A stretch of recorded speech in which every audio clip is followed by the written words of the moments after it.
I remember that night like it was yesterday. I had been driving for hours and the road stayed empty the whole time. Winter nights in this area always hit hard, but I wanted to get home fast. The heater in my car barely worked and my hands felt stiff around the wheel. I kept thinking about how quiet it was, a kind of silence you don't hear near any town. My name is Mark, and I had done this route too many times to bother paying attention to it. At least, that was what I thought when the night started. The tension began to build fast when the forest line grew thicker than usual. I knew how it normally looked, and something about the shape of the trees felt wrong, like the road had stretched into a longer version of itself. I kept staring forward, trying not to think too much about it, because I still trusted that nothing weird happened out here. That confidence lasted only a minute. Several meters ahead, I spotted someone standing on the right side of the road. The guy barely wore anything for a winter night. A thin shirt, no coat, not even gloves. He didn't wave at first. He just stood there, not moving, facing the road. When I got closer, he finally raised one arm, slow, asking for a ride. I didn't stop. Something about how still he was made me keep going. I passed him without looking twice, forcing myself to focus on the yellow line ahead. A new wave of tension crawled in as the trees seemed to close around me. I shouldn't have seen another person out here. Nobody lived near this stretch. My chest tightened with a stupid fear I tried to push down because I didn't want to believe anything weird was going on. I kept driving forward, straight, not fast, not slow, just steady. I tried to ignore the cold building inside the car despite the heater. Then I saw him again. I slowed down without meaning to. There he was, standing the exact same way. Same thin shirt, same posture, same blank stare toward the road. I checked the mirrors, checked the dark behind me, trying to convince myself that I had somehow turned around. But I hadn't touched the wheel once. The asphalt ahead looked untouched, long and straight. I muttered something under my breath, something useless and nervous, but I didn't stop. I kept the same pace and moved past him again, gripping the wheel harder. Before the next event, the tension built up like pressure in my throat. Every second stretched while I expected to see him again. My thoughts started racing in circles, and every small sound in the car made me twitch. I kept checking the sides of the road, the distance between the trees, anything that could tell me I was getting out of this stretch. Nothing changed. No curves, no signs, no exits. I spotted him a third time. Same man, same pose, same clothes. Nothing on him seemed touched by the code. He raised his arm again, slower than before, like he already knew I wouldn't stop. My stomach dropped. I didn't look at him as I drove past. I kept my eyes locked on the road ahead. The fear finally hit me for real when I realized he should have been far behind me. There was no way for him to get ahead. The tension didn't calm down after passing him the third time. Instead, it grew heavier and settled in my chest like something pushing down from the inside. I kept telling myself to keep going, to get out of this stretch, to trust my memory. I had gone through this forest too many times. It never behaved like this. I kept driving, and the road kept repeating. I knew it wasn't the same part of the forest, but my brain refused to accept that everything looked identical to the previous kilometers. I felt small inside the car, like the road had turned into a trap too big for me to understand. I stayed focused on the wheel, afraid that even blinking would make me see something else I wasn't ready for. A new wave of tension filled the air inside the car. I leaned slightly forward as if that would help me escape what was coming. My breathing turned shallow. I tried counting the passing seconds to keep control over something, anything. It didn't help. The road stretched into the same endless pattern, and I felt the panic start to rise in my throat. Then I saw him again. Fourth time. This time, he stood closer to the center of the road. Not enough to block me, but enough that I would need to drift slightly to avoid him. His arm didn't raise. He just stared at me as I approached, and I felt like he waited to see what I would do. I didn't slow down. I pressed the gas a little, keeping the car steady, refusing to let him force me to stop. Passing him felt like tearing through something invisible. A few minutes later, the car engine flickered. Just once. A small hiccup.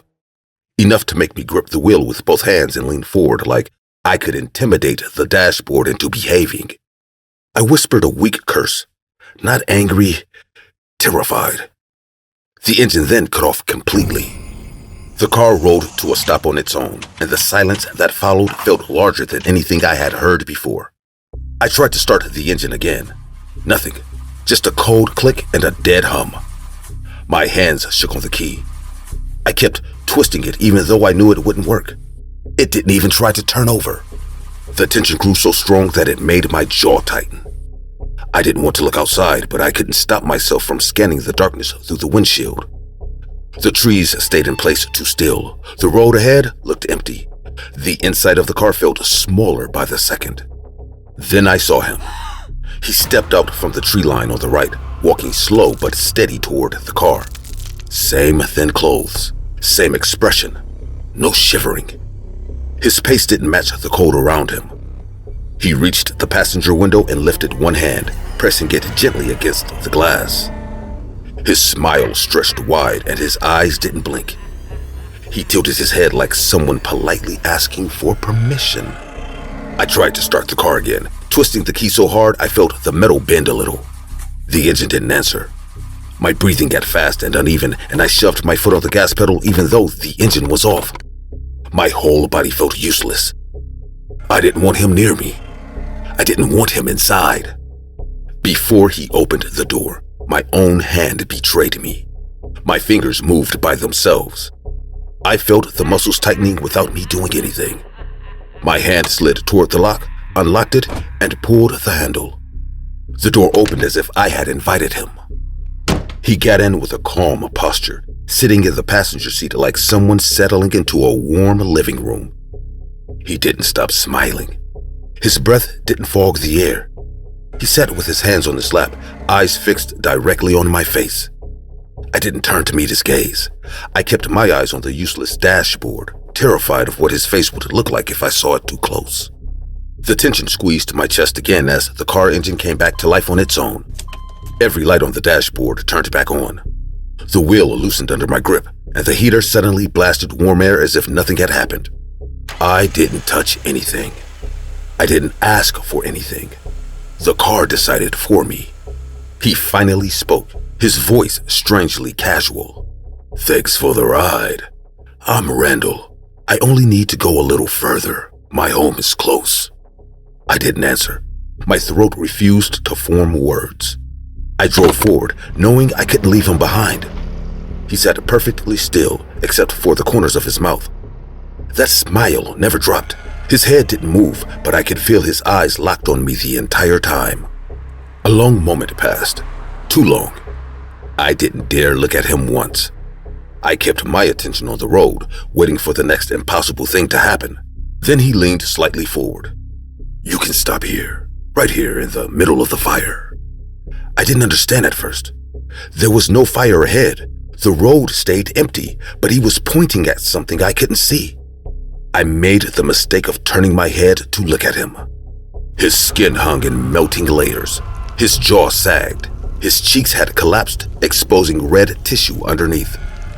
Flames crawled across his face without making sound.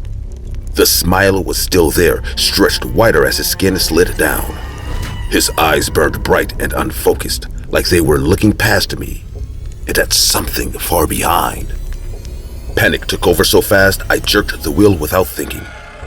The car swerved off the road and slammed into a tree hard enough to knock the air out of my lungs. The airbags didn't open. My forehead hit the wheel. For several seconds, all I could do was gasp and taste blood in my mouth. The tension rushed in as soon as I lifted my head. The passenger seat was empty. No fire, no melting skin, no eyes staring through me. The door was closed as if nobody had touched it. I forced myself out of the car. My legs barely held me. I stumbled into the cold air trying to get away from the vehicle. I didn't get far. Something on the ground caught my attention. A grave. Fresh dirt, a wooden cross, a name carved in rough handwriting. Randall, beloved husband, loving father. The forest stayed quiet, but I felt watched from every direction. My breathing broke into quick bursts, and I ran back to the car. I shoved myself inside, slammed the door, and twisted the key. The engine started instantly, no struggle at all. I didn't look at anything else. I floored the gas and tore down the road. Within seconds, the forest ended. The moment I left those trees behind, everything felt normal again. I drove straight home without stopping once. I didn't tell anyone what happened. I didn't want to explain how a man I never met sat beside me with a smile that didn't belong to the living. I wonder if he is still there, waiting for another driver to take him to his home. Maybe he is not. Maybe I imagined things and I'm crazy. Or maybe, just maybe, it was all real.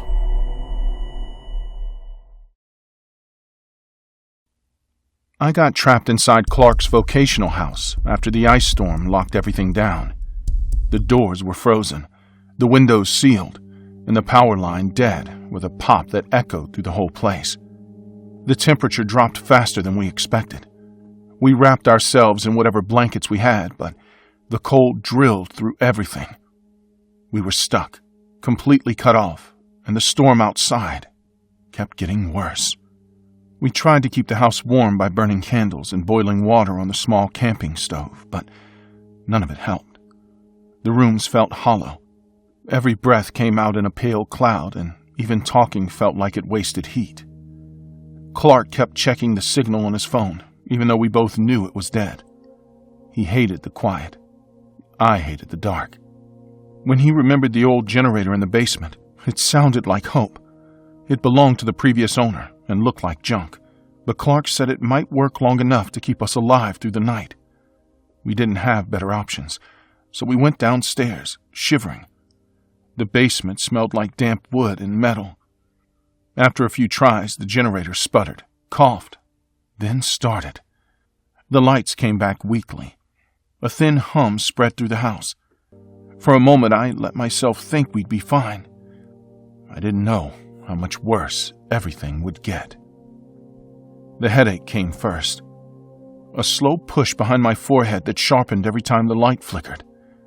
Clark complained about it too. He walked around the living room holding his head like he could squeeze the pain out. The throbbing blurred my focus. Everything took too much effort. Even standing up felt like someone was tugging me down. The nausea rolled in next. It started small, then grew until I had to sit on the floor with my head between my knees. Clark kept asking what was wrong, then forgetting he asked. He talked fast, then slow, then started pacing in circles. I told him to sit, but he snapped at me about nothing. His voice cracked like his throat was dry. Neither of us understood what was happening. The air felt stale, even though nothing smelled wrong. The lights buzzed. Clark blinked too much, like something was stinging his eyes. When he said he heard the generator making weird noises, I told him we could check it together, but he shook his head. He said I'd make it worse somehow. His words didn't match his face.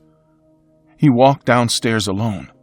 I stayed sitting on the floor, the nausea growing, the house spinning in slow circles around me. Before I went downstairs after him, my breathing got uneven. I tried to stand, but my knees felt weak and rubbery. The room looked stretched, like the corners were farther away than they should be. I thought maybe I needed water, but even that idea slid around in my head.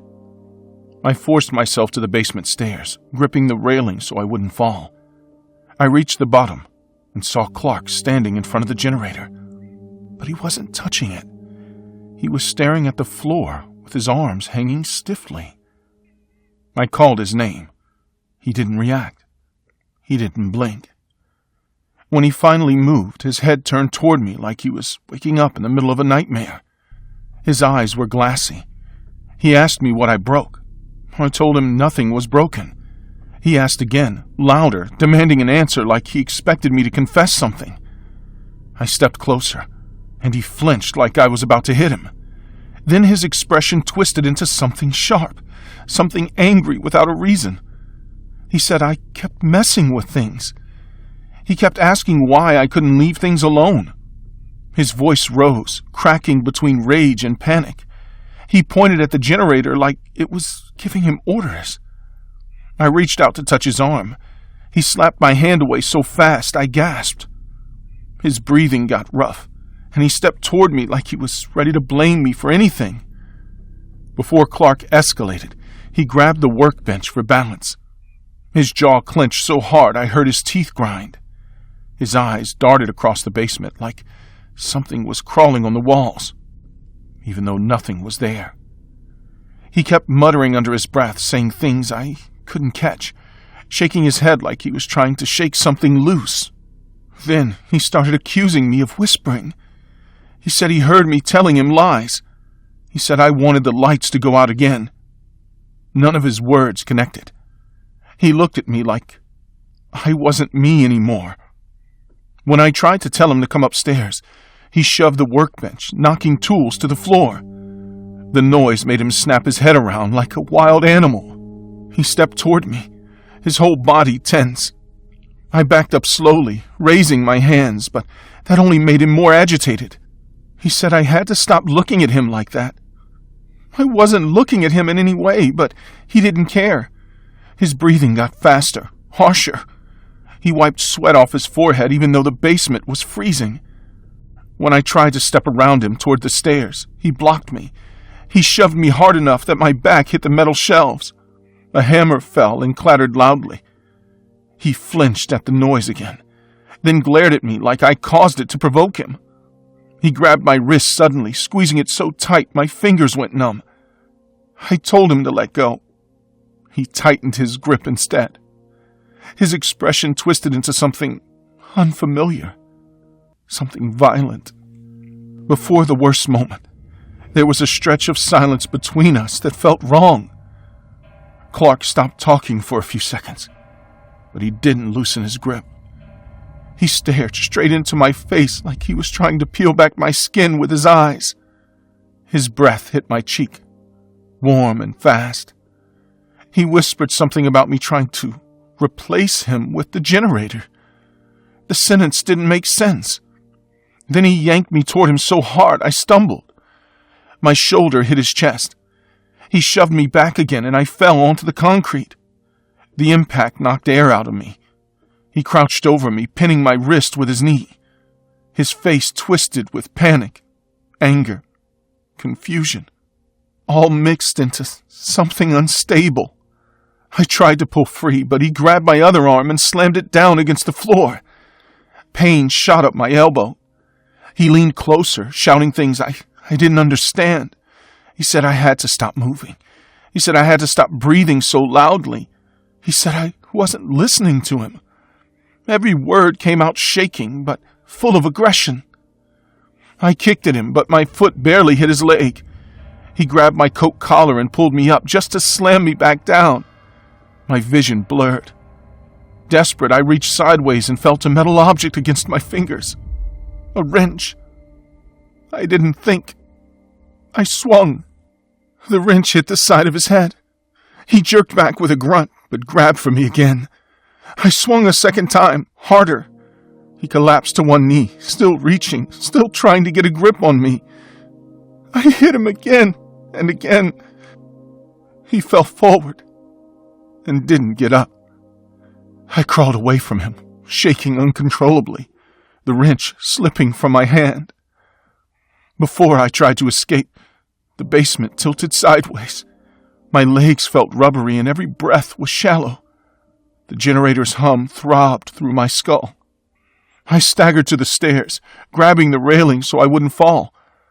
Clark's body stayed on the floor behind me, his arm bent awkwardly. I climbed, one step at a time, dragging myself upward. My vision blurred at the edges. The living room lights flickered as I reached the top. I tried to get to the front door, even though it was frozen solid. My fingers slipped on the lock. My knees gave out. I fell to the floor, dizzy and nauseous. I crawled toward the window, thinking I could break it. Halfway there, my arm stopped responding. The room swayed. My heartbeat pounded in my ears. I collapsed on my side, breathing shallowly. The cold from the floor seeped into my skin. My eyelids got heavy. The last thing I remember was hearing distant banging, voices outside, a crack as something broke. Cold air rushed in like a wave, and someone grabbed me, pulling me across the floor. Everything went black. I woke up in a hospital bed with a splitting headache, tubes in my nose, an oxygen mask resting on my chest. My body felt weak, like I hadn't moved in days. A doctor walked in and told me I'd survived severe gas exposure. The generator line had a leak. The gas filled the basement first, then the whole house. I asked about Clark. The doctor looked down before answering. I didn't need him to finish the sentence. They told me rescuers broke down the door after a neighbor reported not seeing us for days. They found me collapsed near the window. They found Clark in the basement. They said if they arrived 30 minutes later, we both would have died. I didn't understand most of what happened. I only knew that the storm trapped us, the generator poisoned us, and the gas made Clark turn into someone I didn't recognize, and that I survived because I swung harder than I wanted to. I had been camping alone since I was a teenager, and the idea always felt simple to me. Pack a tent, bring a cheap camera, record a bit for my channel, go home. That routine never changed until the night I drove into Screaming Woods. I picked that place because people online kept insisting it was haunted, and I wanted to prove it wasn't. I wanted a clean video, nothing dramatic, just me showing that the stories were nothing more than old rumors people repeated for fun. When I arrived, the place didn't look like something strange, just a forest with tall trees and a quiet road that barely anyone used. I parked, set up the tent, and checked the camera settings. Everything felt normal. No movement, no animals close, nothing that made me think the night would be different from any other. I talked to the camera for a few minutes, making my usual lines for the channel. I kept the introduction short because I knew people clicked for the night footage, not my explanations. I ended the recording, zipped the tent, and lay down. The silence helped me relax. It was the kind of quiet that made it easy to fall asleep without thinking too much. I didn't feel threatened or watched. It was just another night of work. I closed my eyes and tried to sleep. I didn't expect anything to happen. I didn't think there would be trouble. I simply wanted to rest. It was so cold. Screaming Woods didn't feel famous or mysterious to me. It felt like any other forest where people tried too hard to invent scary stories. I woke up because something outside moved. It wasn't loud, but it was enough to pull me out of sleep instantly. I stayed still, listening. The tent fabric made it hard to judge distance, and that alone made my pulse speed up. I kept telling myself to relax, to wait, to understand what the sound was before reacting. The quiet that followed felt heavy because I didn't know if whatever caused the noise had stopped or was simply waiting. The steps came after a long pause, slow, steady, and close enough that the ground felt softer under them. They circled the tent at a calm pace, like someone checking the area without rushing. I held my breath without meaning to. I didn't want to talk. I didn't want to move. My hand shook as I reached for the flashlight, but I didn't turn it on yet. I needed a second to think, even if thinking didn't help much. Before stepping out, I waited for the sound to come back. The silence dragged longer than I liked. I decided to move before I convinced myself to stay inside. I unzipped the tent carefully and stepped out with the flashlight pointed forward. The beam showed nothing unusual. No person, no animal, no movement, just trees and a small clearing where I had set up camp.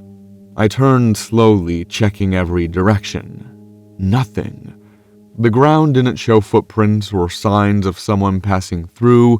I stood there longer than I wanted, trying to understand if I had imagined it. The camera inside the tent kept recording, but I didn't feel the need to check it yet. I tried to tell myself that the noise was normal for a forest. Still, going back inside felt like the wrong choice, but I did it anyway because I didn't have anywhere else to go.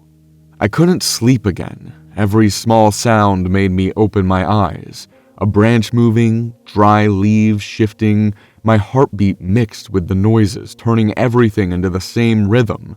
I tried to calm myself by breathing slowly, but my mind kept replaying the footsteps. I waited in silence, knowing the night was far from over.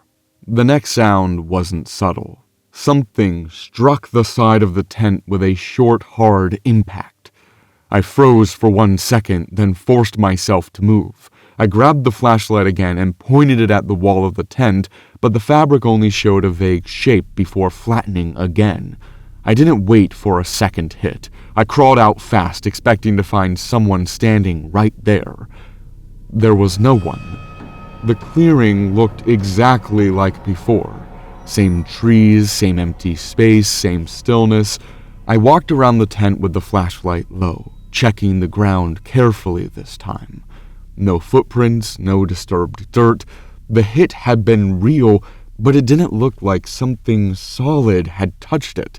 That made it worse because I couldn't explain it. I packed fast. I shoved the camera, batteries, and everything else into the bag without caring about order. The moment I stepped away from the torn tent, a sound erupted behind me. Heavy, fast, like someone sprinting across the clearing. I turned with the flashlight up, breathing hard. The beam landed on nothing.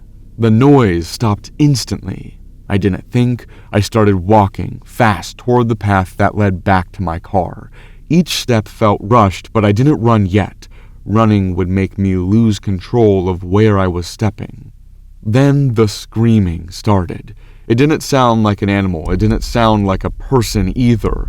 It was loud, sharp, and close enough that I felt it in my chest. I broke into a run. The camera in my bag hit my back with every step. I didn't care. I kept moving, hoping I was following the right direction. The screams came again from a different spot, then another. It felt like they surrounded me even though I couldn't see anything. The footsteps joined the noise. Fast steps behind me, heavy steps to the side, slow ones ahead. I cried while running, not because of pain or exhaustion, but because I didn't know what was following me. I didn't look back. I kept the flashlight steady, watching only the part of the path that I needed to step on so I wouldn't fall. When the car finally came into view through the trees, I didn't slow down. I didn't breathe. I ran straight to it. The screams stopped the second I grabbed the door handle, which made everything worse. The sudden silence hit harder than the noise. I jumped inside, locked the doors, and dropped the flashlight on the passenger seat. Before anything else happened, there was a long moment where I sat completely still, trying to convince my hands to work. The car key slipped twice before I managed to get it into the ignition. I kept glancing at the road ahead, knowing something could stand there at any moment. My breathing sounded loud inside the car, and each second without movement felt dangerous. The engine didn't start. It clicked without catching. I tried again. Nothing. I slammed my hand against the wheel not because I was angry, but because I was terrified. I tried the key again, harder this time, and then I saw it. Something forming on the road in front of the car. The shape wasn't fast, it wasn't jerky, it simply gathered together like someone stepping out on a darker patch of the forest. No details, no face I could make out, just a tall figure walking toward me at a steady pace. I tried the key again and again. The car shook slightly, but the engine didn't start. The figure kept coming, step after step. I leaned forward, gripping the wheel, whispering to myself to calm down so I could think. My entire body shook, but I forced myself to keep trying. The figure moved at the same speed, never rushing, never changing direction. When it reached the edge of the headlights, the engine finally roared to life. I didn't think about anything else. I pushed the pedal down, the tire slid on dirt, and the car shot forward. As I passed it, the figure didn't jump or chase. It just watched me leave, standing still in the middle of the road. I didn't stop driving until I reached the main highway. My hand stayed tight on the wheel the entire time. I didn't talk, I didn't cry. I just drove until the forest disappeared behind me completely. When I got home, I uploaded the footage without editing anything. I didn't care about views or comments. I wanted proof of what happened, something that existed outside my memory. The audio caught the noises, the steps, the scream, the tear on the tent. People argued about what it was, but I never answered. I didn't want to discuss it. I never went back to Screaming Woods. I didn't camp alone again. I stopped making videos about strange places. I didn't want to turn that night into content. I didn't want to face the idea that the forest wasn't empty. I avoided the topic completely, even when the video gained attention. I've had enough paranormal stuff for a lifetime.